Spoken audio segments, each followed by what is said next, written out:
Oh, that was like a mouse trap. Whoop, whoop, whoop, whoop. Let's take that down. It's really echoey in here now. All the things have been taken out. Maybe if I shut that. Is that less echoey? I think that's a bit better. Right, anyway, the bathroom is prepped, ready for a new lick of paint. I know a few of you suggested that we go for a light grey colour. I did also think of perhaps maybe going for a bolder colour like orange or yellow to make the bathroom feel a bit warmer. But as it turned out, the only colour they had at the paint shop was, well, it wasn't like an actual paint shop, because I'm sure they would have had loads, but the shop that I went to, they only had white. So I had to get white paint, which isn't a problem. It's just going to look exactly the same as it does now. I kind of didn't really want to go for white because it's a bit boring, but that's all they had, so had to go with white. I did want to take off this cabinet.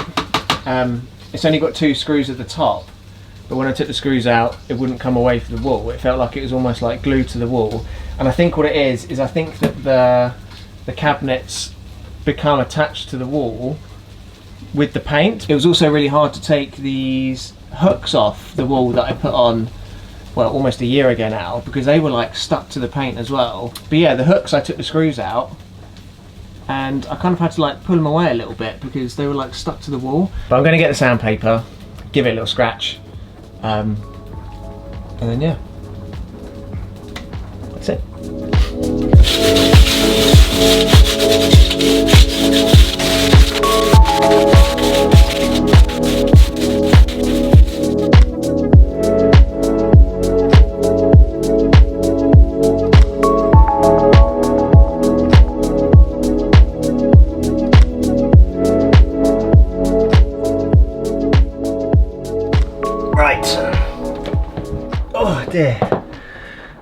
The trouble with doing this in such a small space is that it's such a small space. I haven't really got anything to mix the paint with. I'm going to give it a bit of a shake. If it still needs mixing, I've got the lid of a celebrations box that I was thinking maybe I could stir it with. It's actually my birthday today, which is why I've got celebrations. I haven't eaten them all yet. I just emptied the box for rubbish. So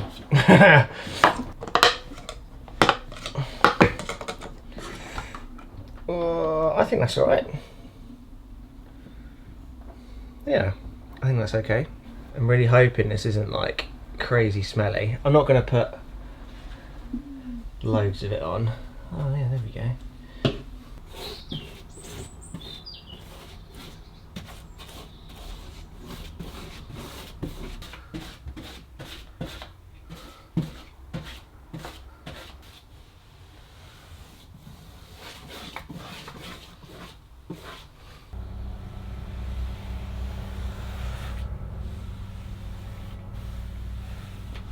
Slap it on, slap it on. Oh, I missed one out.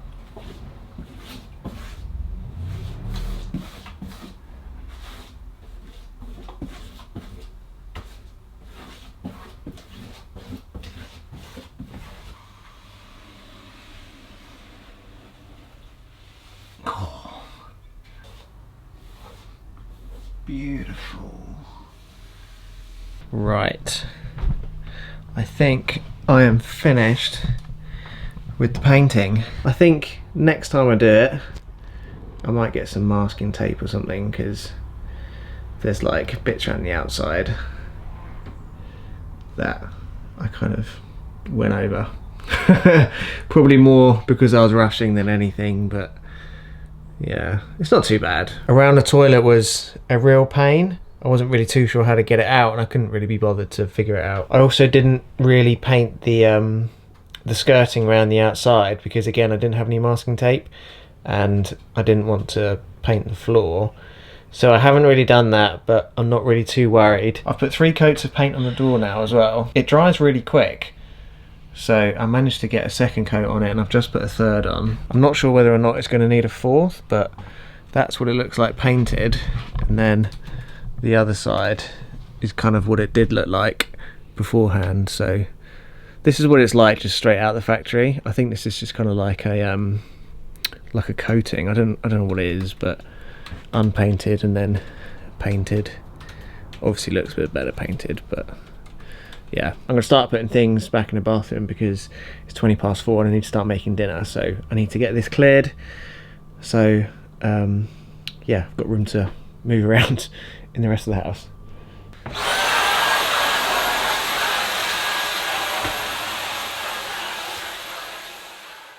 So the paint's all dried now. It actually dried really quickly. I'm really surprised that I managed to get 3 coats within like an hour on the door, maybe an hour and a half. But yeah, nothing like dripped off, it all dried really well. There was also no like chemical smell either, because quite often with oil-based paint is it has a really strong like chemical painty smell. I put the dehumidifier on afterwards as well. I don't know if that did anything, probably not. I thought maybe it would like take away the fumey moisture or something. I don't know, maybe it did help. But yeah, like no chemical smell at all really. It was really good. I'm just having a bit of lunch though before I take the dog out. I've got a nice tin of M&S tomato soup that I'm having today. Becky's not here because she's gone to work. I was going to go with her in the van because she's staying tonight and she's coming back tomorrow. But we've got the car booked in at the mechanics down the road because we need to have a new clutch put in and we need a couple of new tyres as well. So I'm taking that there tomorrow morning, which is the reason why I obviously couldn't go away. Digby is very sad that Becky's not here. She left at about 5:30 this morning because she wanted to beat the traffic, because if you go around London on the M25, which is like the main motorway, at rush hour, so sort of 7 till 10 o'clock in the morning, the traffic's just like horrendous. So she wanted to get up early and get going. But Digby hasn't eaten a thing since she left. I put his dinner out this morning at about 7:30 when we got back from the walk, and he hasn't even touched it. He went over there and like sniffed it and then wandered back over to the sofa. I gave him a chew as well, which normally he absolutely loves, and he like scoffs them, and yeah, he doesn't touch that either. So I think he's feeling a bit sad that she's not here. They do say that Dachshunds do get particularly attached to one individual. I don't know if that's the same for other dog breeds, but he's very much primarily attached to Becky. And I think that's probably because when we had him as a puppy, Becky was working from home and I was going out to work, so he became very much attached to her. So he doesn't like it when she's not here. He doesn't like it when she goes out for like 5 minutes, let alone staying the night. But I'm going to have a bit of lunch, and then I think I'm going to go back over to the field again where I was talking about the other day, just kind of sit down, have a chill, let Digby sniff around. We've also got some really big news, which I'm really excited to tell you, and I'll tell you once we get out there, just to add a little bit of suspense to the video, I suppose. But I'm gonna have my lunch anyway, and I'll catch you guys out in the field.